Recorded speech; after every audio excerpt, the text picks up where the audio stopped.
जर आपण जेव्हा आपली गाडी त्या पाण्यामध्ये आहे आणि तेव्हा जर आपल्या एक्सिलेटरवर पाय असेल, व्हील आणि रोडच्या मध्ये जास्त पाणी आल्यामुळे आणि स्पीड खूपच जास्त असल्यामुळे 70-80 ची स्पीड असल्यामुळे आपली गाडी जी आहे ती हायड्रोप्लेन होऊ शकते. हायड्रोप्लेन म्हणजे पाण्यावरती सरकू शकते आणि पाण्यावरती सरकून आपली गाडीचा कंट्रोल सुटू शकतो आणि गाडी जी आहे ती पूर्णपणे स्किड होऊ शकते. तर अशा वेळेला आपल्याला फक्त काय करायचं आहे, पुढे एखाद्या जागेवर तसं आलं तर मी तुम्हाला दाखवतो. हा आता मी पेन हायवे वरती आहे, आता पेन येईल इकडनं. आता बघा पुढे त्या साईडला तिथे पाणी आहे, तर मी काय केलं, एक्सिलेटरवरनं पाय काढला आणि स्टेअरिंग माझी घट्ट पकडून ठेवली.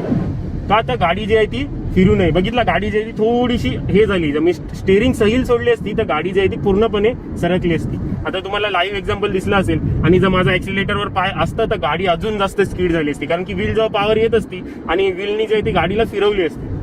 आणि अशा वेळेला आपल्याला ब्रेक देखील अजिबात अप्लाय करायचा नाही आहे.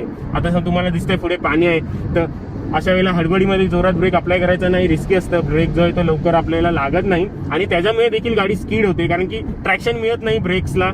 रोडवरती पाणी असल्यामुळे टायरला आपलं ट्रॅक्शन मिळत नाही. त्यामुळे अशा वेळेला अर्जंट ब्रेकिंग देखील आपल्याला अवॉइड करायची आहे.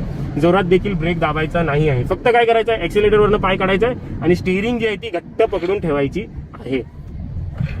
बाकी जास्त काही करण्याची गरज नाही. घाई गडबडीमध्ये ब्रेक वगैरे अप्लाय करण्याची गरज नाही. उलट तुम्ही ब्रेक अप्लाय कराल तर उलट गाडी जी आहे ती स्किड होण्याचे चान्सेस वाढतील. त्याच्यामुळे ब्रेक वगैरे अप्लाय करायला जाऊ नका जास्त. जर खूपच जास्त दुरून तुम्ही पाहताय आणि इथे सुक्का रस्ता आहे तर अशा वेळेला तुम्ही ब्रेक अप्लाय करून गाडी स्लो करू शकता. परंतु जर जागेवरती पोहोचल्यावर जिथे पाणी आहे अशा भागावर जाऊन ना एक्सिलेटर दाबायचा आहे, एक्सिलेटरवरचा पाय काढायचा आहे आणि ब्रेक देखील दाबायचा नाही आहे. फक्त आपले पाय जे आहेत ते मोकळे ठेवायचे आणि फक्त स्टेअरिंग घट्ट पकडून ठेवायचे आहे. आशा करतो की तुम्हाला माझ्या या व्हिडिओपासून मदत झालेली असेल. ही गोष्ट नेहमी लक्षात ठेवा, याच्यामुळे गाड्या खूप जास्त स्पीड झालेल्या आहेत आणि ऍक्सिडेंट खूपच जास्त झालेले आहेत. जेव्हा आपण हाय स्पीडमध्ये असतो अशा वेळेला एक्सिलेटरवरनं पाय जो आहे तो काढून टाकायचा आणि गाडी त्या ज्या स्पीडमध्ये जाते त्या स्पीडमध्ये जाऊन द्यायचं आणि फक्त स्टेअरिंग जी आहे ती घट्ट पकडायची. तर मित्रांनो, आजच्या व्हिडिओमध्ये एवढंच. तुमच्या मित्रांसोबत देखील हा व्हिडिओ शेअर करा, त्यांना देखील समजू दे की आपल्याला कुठल्या सिच्युएशनला काय करायचं आहे. तर मित्रांनो, भेटूया पुढच्या व्हिडिओमध्ये. आणि नेहमीप्रमाणे तुम्हाला सांगत राहील, नेहमी ड्रायव्हिंग करत असताना अलर्ट राहा, नेहमी ड्रायव्हिंग करत असताना ट्रॅफिक रूल्स फॉलो करा आणि नेहमी ड्रायव्हिंग करत असताना तुमच्या मोबाईल पासून दूर राहा.